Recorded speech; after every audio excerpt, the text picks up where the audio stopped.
Good morning, all. I would like to welcome everyone this morning and call this meeting to order. Welcome to all members of council, and all members of our staff that are in attendance that will provide us facts and information so we can make decisions in the best interest of all residents, permanent and seasonal residents in ACW. Welcome also to all members of the public that may be joining us this morning and any members of the media, and to Mark Nalkus, who will present to us this morning. Do any members of council have a pecuniary interest or general nature thereof to indicate at this time of any agenda item that we have today? Hearing none, we have the minutes from the 19th of May meeting, and I would entertain a mover and a seconder for these minutes, please. Moved by Councillor Hickey, seconded by Councillor Miltenberg, that Ashfield-Colborne-Wawanosh Township Council hereby adopts the May 19th, 2026 council meeting minutes as written. Are there any questions on these minutes? Seeing none, all in favor of the motion? And that is carried. Thank you. Open forum is an opportunity for any members of the public to make any comments that they would care to regarding any agenda item that we have today. Are there any members of the public that would like to make any comments at this time? Seeing none, we do have a delegation this morning from Mark Nalkus, the Huron County Immigration Partnership, and I would like to welcome you, Mark, and indicate that you have up to 10 minutes to address council on the local immigration partnership situation with the County of Huron. Welcome, Mark. Click that on. Let me share my screen.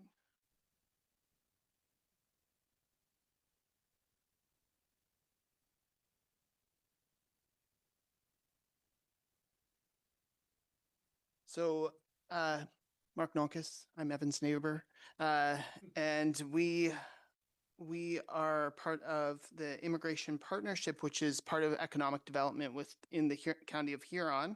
And today I'm just doing a little update, and I want to celebrate one of your residents who is in ACW that we recently made a video of. So we'll do that. Immigration Partnership receives its funding from the federal government. It's funded by Immigration, Refugees and Citizenship Canada. Locally, the Immigration Partnership has been running since 2010. And so I want to do some quick facts about immigration in your township. 22% of the people, and this says Huron County's population, but this should say ACW's population, is an immigrant or a parent who has a parent who is an immigrant. You've got 480 people who are immigrants, which is about 8% of your population, and this is 2021 census data. 9 different languages are spoken at homes throughout ACW, and that would translate into $16.5 million that immigrants generate for your local economy. And I should mention that doesn't include temporary residents who might be here on a temporary work permit. Why do we need immigration? This is a graph detailing our population data for both ACW and ACW's in orange. Blue is the rest of Huron County. You'll see that we've got a major spike in people coming to this community from the ages of 50 onwards. And we have a diminished population of working age folks. So we need to support folks who are entering retirement with work. So whether it's through entrepreneurship or employment, we've got lots of job vacancies in the area. So the SSM, which is the employment agency that oversees employment services for Grey Bruce here on Perth, tracks every month how many job advertisements there are. And you can see this is from 2022 to 2026. Healthcare and social assistance is the most frequently advertised position. There's major vacancies in that sector, along with retail, trade, accommodation, food services, educational services, and construction. You don't see agriculture on there, but you will, if you look further at the data, a lot of agriculture relies on temporary foreign work, and they are using that as a way to address their employment shortages. The challenge that the Immigration Partnership deals with, and our ultimate goal is, okay, we can get people to move here, but how can we get them to stay? So within about 5 years, about 50% 20% of the immigrants who move here leave. And our goal is to help them stay longer because they are offering vital support for our community. And so how do we do that? The Immigration Partnership has 4 kind of key working areas: enhancing collaboration, strengthen capacity, build communities, and deepen understanding. And so when we talk about collaboration, I'm going to just talk about last year and what we did. We worked with 35 partners across 4 working groups. So that's the Local Immigration Partnership, where we're just sharing information with one another about what's happening in the community. It's organizational representatives. We meet quarterly. Then we have 3 working groups that target different specific areas: employment, research, so we can develop a better understanding of who immigrants are and what their experiences are, and then an immigrant advisory, people who are actually immigrants who help us shape events to bring people together.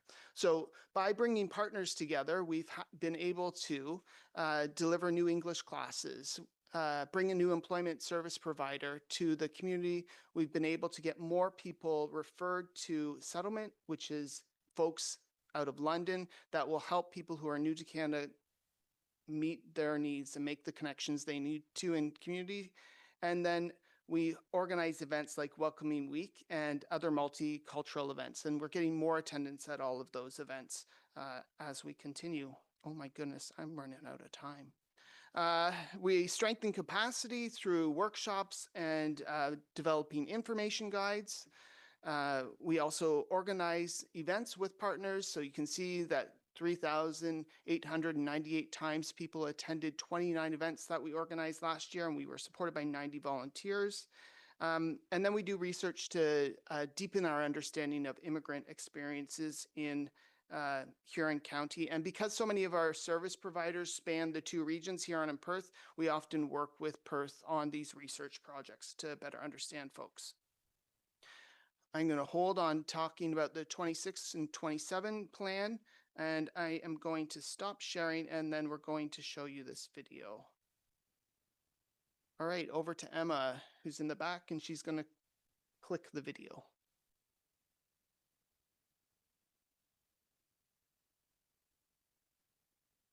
University of Indonesia.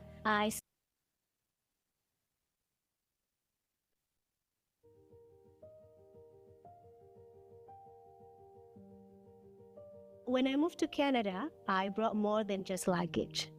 I brought stories, rhythm, and tradition. My name is Marcy Fordent. I was born in Yogyakarta, Indonesia. My parents raised me being independent and being resilient since I was a kid. I earned a degree in Indonesia for occupational health and safety from University of Indonesia. I spent more than 10 years working in the mining and oil rig industries when I was still in Indonesia. I moved permanently to Canada in 2012 after I got married in November 2011. At that time, I was still working in Indonesia, but then I decided to move here, start a new chapter of life. I gave up my job. I left behind everything familiar. When I moved to Canada, I moved right away into the rural area, and it was quite a shift for me.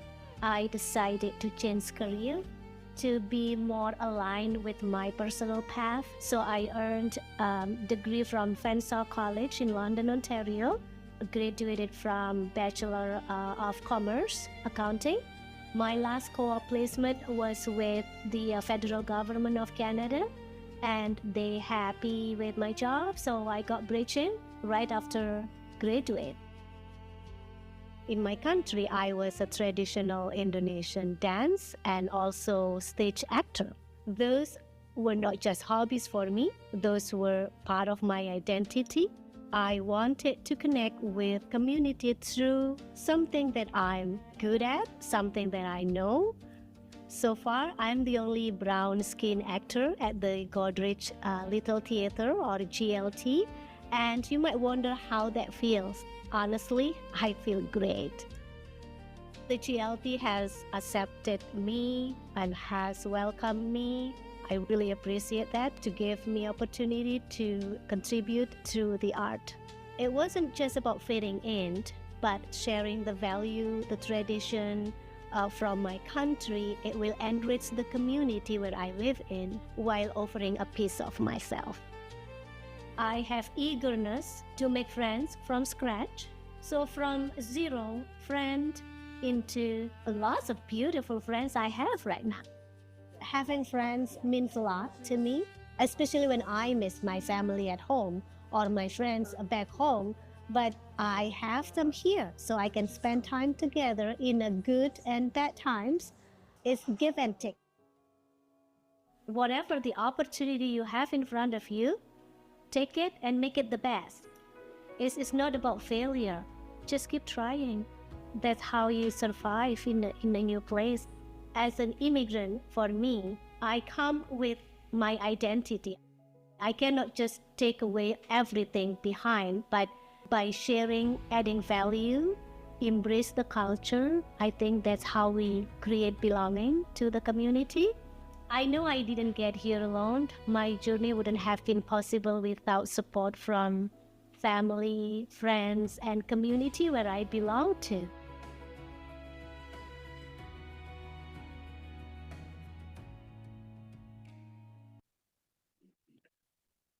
Good. So that's one of the residents of ACW, and that's kind of, in short, what we're aiming to do. We're trying to help people who are new to Canada feel like they belong and are included in our community. So I welcome any questions. Well, thank you very much for that, Mark. And that was very powerful because for someone to leave their country and to come to another country and to fit in is a task. And so thank you for what you're doing. And I'll open it up to any questions or comments from any other members of council. And I'll go first to Councillor Miltenberg, please. Yeah, thanks, Mark. And that was, I of course know what you do, but I'm wondering how we as a council or people can help you support your vision. Yeah, a couple ways. If you do encounter, so our idea is that when people get connected sooner when they arrive, they're more likely to get the social bonds, which will help them feel like they're part of this community and they're going to stay. So if you're encountering people who are new to Canada, refer them to us and we'll help them make the connections they need, or refer them to settlement services and they can also assist. So that's the first thing. If you're interested in learning more, getting more involved in this kind of work, we're always looking for volunteers. We've got those 3 boards that most of them are volunteers on there. So there's opportunities there to get more involved. Yeah, thank you for that. Please continue. Yeah, and you mentioned settlement services. What is that? Is that a phone number through the county? Or Yeah. Is that where we would find it? So it's based out of the YMCA of 3 Rivers, and settlement services is personalized support. So they're going to walk with you as you look for a job, look for an apartment, get your kids enrolled in school. So it's somebody to just basically walk alongside you on your journey in your first month, weeks in Canada. And they find that when people use that support, we're more social connections, and it's all about the feelings that are being produced within this new time in Canada. Yep, no, please continue. So ideally, do people come to you or do you see somebody and say, hey, want help? Or like, that's a little weird. Yeah, isn't it? Yeah, yeah. Right? So you're looking for people to be referred to you. Why don't I give you an example? So I was in the Exeter Library, and there was a woman there, and she was looking like really unsure about the place. And I said, is this your first time here? And she goes, yep. And then she couldn't speak English. I have a translation app on my phone. So I just said, oh, well, what are you looking for? And then we had a long conversation through this translation app, but it's not always being like, you look different. You must be new. But just asking a simple question or introducing yourself and saying hi, then you'll find out. You'll likely find out. That's great. Anita, please. Thank you. Mark and I sit on the joint with the Community Safety and Wellbeing Board that I've spoken about at council many times. Mark brings a very enthusiastic voice to community safety and well-being. I thank you for that. I find it concerning your numbers on the healthcare vacancies and how the immigrant population coming into Huron County is fulfilling those vacancies. Is there any reach to help that along somehow? Because I think I don't think it's anything new to this council or to anybody that lives here that more and more healthcare workers are retiring, and there seems to be a gap between new high school grads going into that profession. So is there anything that you're reaching out to in terms of trying to fulfill that, Yeah, backfill that gap?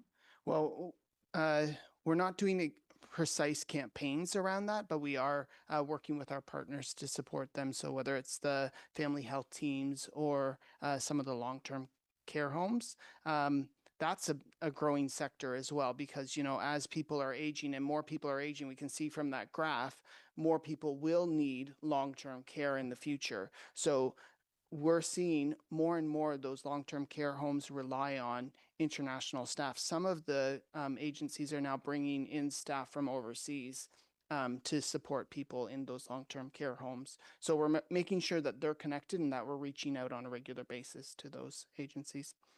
Please continue, Councillor Snowball. And maybe this is out of your realm of your role in this partnership, but is there some help with, or is there a disparity in their education and how it's recognized in Canada? Because I think that's been an overarching theme with immigrants coming to Canada that have a profession in their home countries. That's right. And not recognized in Canada. Are you at any liberty to talk about that? Sure, I can talk a little bit about that. So we did a survey back in 2023. We had 195 immigrants in Huron and Perth fill out the survey. And we asked people, does your current job match your experience in international training? And only 40% said, yeah, it does. It's good enough. And then the other 60% were saying no. So we have work to do. That this employment working group that I was talking about earlier, they're very much focused on this. So this is 8 different organizations that come together on a monthly basis. We're talking about how can we strengthen support for people who are here, whether it's employment services or working directly with employers. We've got an event on Thursday at the Blythe Festival to talk about that with employers. With the healthcare sector, it's really interesting because somebody who might be, for instance, a nurse in the Philippines, you know, has been practicing for 10 years, comes to Canada and they don't have their license. So they're working maybe in a PSW role. And then they have to go through the testing to become a qualified nurse here. And it would be similar with doctors who, you know, have maybe moved here, but don't have the credentials here. So they have to do the testing and the whatever equivalent training. So yeah, we see that a lot and we know that happens. But we also know that people are really dedicated to pursue that equivalency. So the long-term one of the long-term care homes in Goderich, they bring a lot of staff from India and from the Philippines, and that's certainly a goal of their staff, is to, as quickly as possible, graduate from being the PSW role to a more senior role, which matches their international experience. But there's costs associated with that. And those are challenges that is outside of our scope. Right. And I'll Please continue. I'll just share with council that as a member of the board of directors on Gateway Center of Excellence in Rural Health, has been trying to partner with community colleges, I won't name which ones, in terms of trying to get the training or part of their training done in Goderich, because if the example you gave, Mark, that a nurse, say in a foreign country, comes and is now working as a PSW and is trying to get his or her nursing credentials recognized in Ontario, they have to travel to wherever the community college is, whether it's London or Sarnia or Chatham or Kitchener-Waterloo. And we all know what winter looks like here in Huron County, and it makes it very difficult for them to get there. So Gateway is working very diligently to try and partner with sort of an off-site educational site that makes it more affordable, more convenient, and more flexible for workers that have come in from another country so that they can gain those credentials. And it's not just for the benefit of that immigrant, but it's for the benefit of all of us because of our lack of healthcare workers, particularly nurses and nurse practitioners, doctors. So I just thought I'd throw that in as a little piece of information that I'm sure that Gateway is well recognizing your efforts and all of this too. Gateway does really great work, Yeah. really important work. Yeah. Yeah. Thank you for everything you do, Mark. Appreciate it. Thank you for sharing that. Additional, Councillor Mildenberg, please. Just a comment on that. I think that the scope is much broader. My sister's a nurse in the United States, and she's worked in 5 different states, and in every state she has to recertify. I know. Most recently, within the last 10 years, she moved from New York to Michigan, and she had to supply her high school diploma, and she was 59. She was unaware of where her high school diploma was, just so you know. And she also, at that point, was a nurse practitioner, but they wanted for certification in Michigan, even though she's been a nurse for 40 years. There's systematically, and I'm pretty positive happens interprovincially too. Like there's real issues much broader than we can solve, certainly at this level, but whatever we can do to help. Perfect. Thank you. Anything else from anyone? If not, thank you very much, Mark, for what you do. And actually, I had the privilege to meet this individual that made the video and living in our municipality. And I'm really proud that individuals have chosen to live here in ACW. And the work that you do at the Newcomers Day at Camp Kalani in the summertime is great to engage all newcomers to Huron County and make them feel a part of Huron County. So thank you for everything you do. Thank you.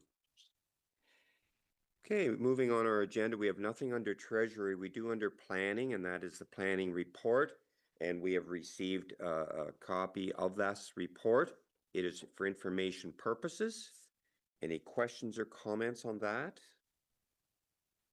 If not, we have nothing under Building. However, under Administration 9.1 is the Deputy Fire Chief appointment.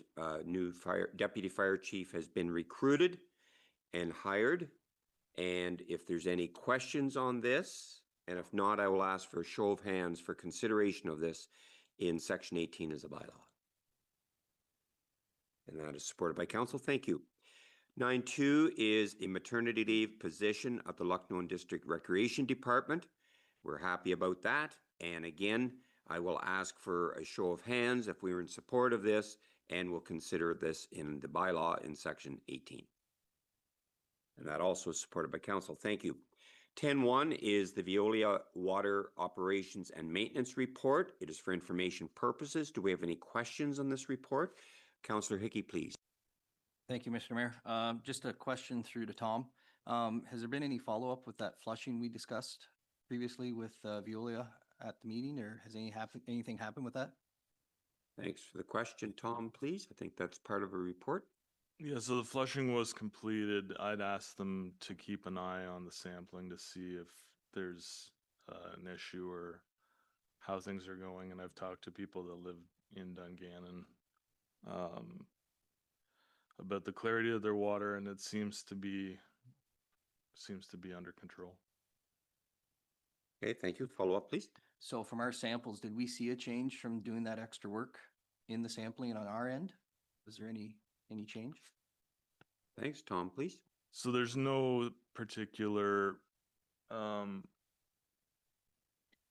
They noted the clarity of the water, but there's no particular numbers that you would get back to indicate anything to do with the smell or the clarity. Okay, good. Thank you for that. We have nothing under drainage. Public Works report has been prepared and circulated by Tom. It is for information purposes. Do we have any questions on that of Tom? Great work. Great to see all of the gravel applied, and especially in the areas that we noted needed extra gravel on that. We do have a grader tender under 12.2, and I would entertain a mover and a seconder for the approval of this tender, and that is Councillor Forrester and Blake. The council accept the lowest tender / quote received by Brand Tractor Limited to purchase a new 2026 John Deere 770 P tier motor grader in the amount of $617,550 plus HST, including the optional 3-year extended warranty, and furthermore, that the 2026 Volvo be declared surplus and sold through GovDeals. Do we have any questions or comments on this? And I'll go to our CEO first, please. 2006, not 2026. Oh, yeah, exactly. Yeah, I misspoke. 2006. Thank you for that. The 2006 is surplus. Councillor Forster, please. Okay, thank you, Glenn. How come we wouldn't consider the 7-year extended warranty? Because equipment of today, they have a lot of electrical issues. At least I do, anyway. Anyone do. Okay, thanks for the question. Tom, please. Through the chair, we were looking at the cost of the extended warranty and looking at. I was talking to the mechanic and said, around what time should we discover any major issues with the vehicle? And we thought for the cost of the 7-year, we might be better suited to just go with the 3-year extended warranty and accept what happens. If council directs, we're free to accept the 7-year. Okay, thank you. Okay, thank you. Councillor Hickey, please. Thank you. Question through to Tom. I know we've talked about this before in March at in previous years. Can you tell us for 2006, is that the oldest machine getting replaced? Is that one that's had problems? Do we still have older ones? And what would be the oldest one now if we replace this 2006? Thank you. Tom, please. The 2006 would be the oldest machine. So as discussed, I think previously, we're trying to keep like a 20-year replacement period with the graders, and that's difficult given the cost, and we're trying to keep all the machinery up to date.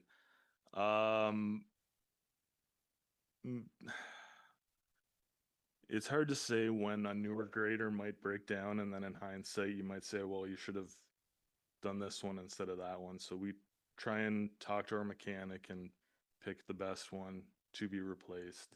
I know there's been expensive repairs in the past, and we're trying to avoid it, and we're trying to keep things rolling along. So I've got people that advise me and try and do what's best in the situation.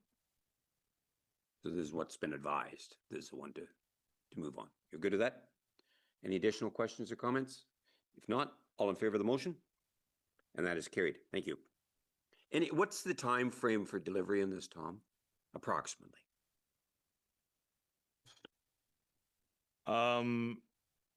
This is 2 components to it. So I believe it was 90 days, 3 months for the grader, and then there was the plowing might take a bit longer. So it should be in our hands before winter, hopefully. That's good. Perfect. Thank you. Under 12.3, it is a request for winter maintenance of the Pinery Line Road allowance. It would just increase the winter maintenance on that road. Do we have any questions or comments on this? Deputy Mayor Vanstone, please. Yes, thank you, Mr. Mayor. Is this road, we've assumed the road and all that kind of good stuff?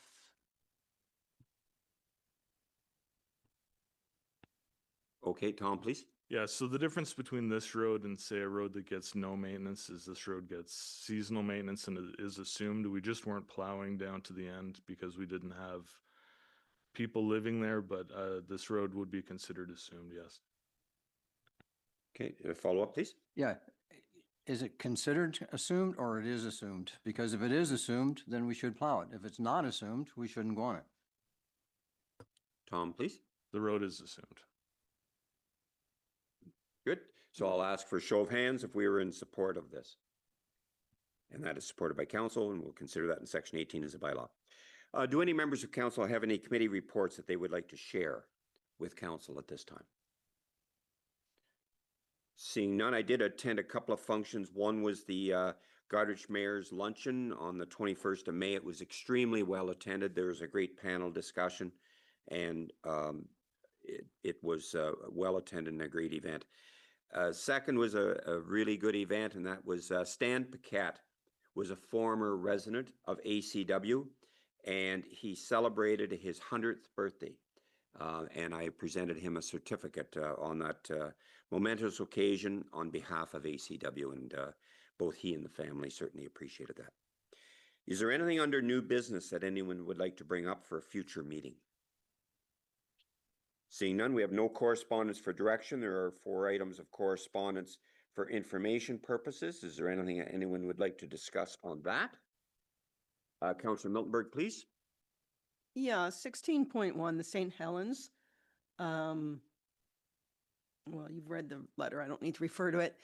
So basically, what I believe the intent is previously, the volunteers did all the maintenance and all the overseeing and making sure everything was done. They are aging, and of course, the chief building guy is now gone. So there's thought that while they're happy to keep fundraising and helping to do it, they don't really have the expertise to make sure that everything that needs to be getting done is done. So for reference, I've been on council 12 years, and some time ago, the doctor in Lucknow was retiring, and we knew that nobody new would come into this space that had not been renovated in 20 some years. And so we budgeted $200,000. And then when we started renovating, it took $700,000. And this was like 10 years ago. So I don't even know what that would be today, because even though it was our building, our tenant said, yeah, everything's fine, and nobody checked. So now in the current contract, there is provisions that we actually look at the building once a year and make sure nothing's leaking and making everything molding. And I think that's what needs to happen here at St. Helens, that they've offered $5,000. They have more. They just didn't have time to figure out how much they could give of that, because they have other plans for tables and playground stuff and all that kind of things. So, yeah, I think we're looking for, and by we, I'm now on the St. Helens board, is someone else to be overseeing it, just to make sure that details are not being missed. And Joy has mentioned some of them. And so, yeah, it'd be a different structure, someone else at the top, but the same structure below, if that makes sense. I don't know if I'm rambling or if you guys get where I'm going here. And Okay, thank you for that. Deputy Mayor, please. Yeah, thank you, Mr. Mayor. The, as you know, we're on Balls Bridge together, Jennifer and I, and they have a gentleman in Central Huron that does that, goes around to all their different places. They go to the Auburn Hall, and I don't know if we could do that in-house with one of our people, or we have to hire somebody, but I think it's a good idea, and we should look after these halls. We have them now, and it'd be a shame to see them run down. So if there's some way we could do it in-house, I would really like to see it. If not, we could start by hiring somebody temporary for a while. Okay. sorry, Yep. Yep. Councillor Miltenberg. my please. mic is still on. How handy. Yeah, I think like the building is in great shape, and they've put tens of thousands of dollars into it. But if nobody looks after it, and they'll be trying, but they might be missing it, something, then we'll be sad. It's our asset, really. They're managing it and they're happy to manage and they're happy to fundraise. There's a fundraiser in 2 weeks, the fish fry, and that will be towards improvements. But they don't feel necessarily capable with the expertise to look after it long-term to make sure they haven't missed small things like, I don't even know what it is, the flashing or the stuff at the bottom. Joy knows the words. I looked at it and went, oh, that looks wrong, but you know, that's as far as I got. So I'm with Bill. I think it needs to be more formal than just let us know if you think something's wrong, which is what's been going on now. And I'd like to see a plan developed, or, I mean, we definitely would like, we again, being all of us, I think it's a public building and the accessibility needs to be addressed. It really does. And they're happy, like I say, to fundraise and contribute. They're just not confident with their level of expertise to be the general contractor, I guess, for the building. Okay, Joy, do you have any comments on this discussion? And I'll go to our CAO. I think everything's self-explanatory in the letter unless you need clarification. Okay, we're good with the letter. So when Councillor Miltenberg? I go back to the board, then ACW is kind of looking at it, and if they need more money and any big plans, you'll run by the board. Just clarifying here so that we know what we're doing. Yeah, I here. think the letter that we sent to the St. Helens Hall Board, they understood it, and that's why they're giving us the 5,000. So they're leaving it in Joy's hands to hire contractors, do whatever work's done, to spend the $5,000, and then next year's another year.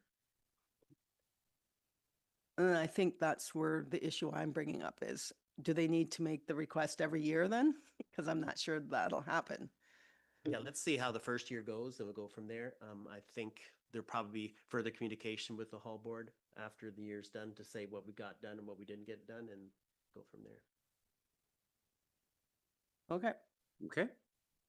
Any further discussion on any of the items? Seeing none, under unfinished business, the AMO conference that Councillor Miltenberg and myself are planning to attend. We'll now move into the bylaws, and the first would be for the Lucknow Fire Chief appointment. And I would entertain a mover and a seconder for this, please. Councillor Blake moves, Councillor Forrester seconds, that leave be given to introduce bylaw number 31-2026, being a bylaw to appoint fire chiefs for the corporation of the Township of Ashfield-Colborne-Wawanosh, and then it now be read severally, a first, second, and third time, and finally passed the second day of June 2026. All in favor of this motion? And that is carried. 18.2 is the appointment of the facility operator and parks maintainer for the Lucknow Recreation, and I will entertain a mover and a seconder for this, please. And that is Councillor Forrester and Councillor Miltenberg. The leave be given to introduce bylaw number 32-2026, being a bylaw to appoint the position of facility operator and parks maintainer for the Lucknow and District Recreation Department, and then now be read severally, a first, second, and third time, and finally passed the second day of June 2026. All in favor of this motion? And that is carried. 18.3 is to amend the temporary road closure for winter, and that would be moved by Deputy Mayor Vanstone, seconded by Councillor Hickey. The leave be given to introduce bylaw number 33-2026, being a bylaw to amend bylaw number 70-2021, being a bylaw to close certain roads during the winter season in the Township of Ashfield-Colborne-Wawanosh, and then it now be read severally, a first, second, and third time, and finally passed the second day of June 2026. All in favor of this motion? And that is carried. We do have a closed session today, and I would entertain a mover and a seconder to move into a closed session. Deputy Mayor Vanstone moves, Councillor Blake seconds, that Ashfield-Colborne-Wawanosh Township Council move into a closed session in accordance with Section 239 in brackets 2 and brackets A of the Municipal Act, with the CAO, the Deputy Clerk, Public Works Superintendent, and CBO remaining in attendance at 9:38 a.m. for the purpose of discussing the security of the property of the municipality and personal matters about identifiable individuals, including municipal employees, a theft of municipal property, and administration staff. All in favor of this motion is read, and that is carried. Howbeit we adjourn and come back at 9:45, and that will give our Deputy Clerk an opportunity to secure the meeting. And I would like to thank all members of the public for joining us in the media this morning.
Okay, thank you very much. We are in our open session again, and I will call on our CAO for reporting out of our closed session, please. Just a follow-up from our closed session, Ashley McGowan, our building inspector, has filed her notice of resignation. And further to that, that council supports staff's recommendation not to fill the vacancy at this time. Thank you. Thank you. We have the confirmatory bylaw, and I will entertain a mover and a seconder for this, please. Deputy Mayor Van Stone moves, Councillor Hickey seconds, the leave be given to introduce bylaw number 34-2026, being a bylaw to confirm the proceedings of the Township of Ashfield-Colborne-Wawanosh Council meeting held on June 2nd, 2026, and then it now be read severally a first, second, and third time, and finally pass the second day of June 2026. All in favor of the motion? And that is carried. And I would entertain a mover and a seconder to adjourn, please. Councillor Forrester moves, Councillor Miltenberg seconds, that Ashfield-Colborne-Wawanosh Township Council does now adjourn to meet again on June 16th, 2026 at 9 a.m. or at the call of the mayor. All in favor of this motion? And that is carried. And I thank you very much to everyone for your participation this morning. The meeting is now adjourned.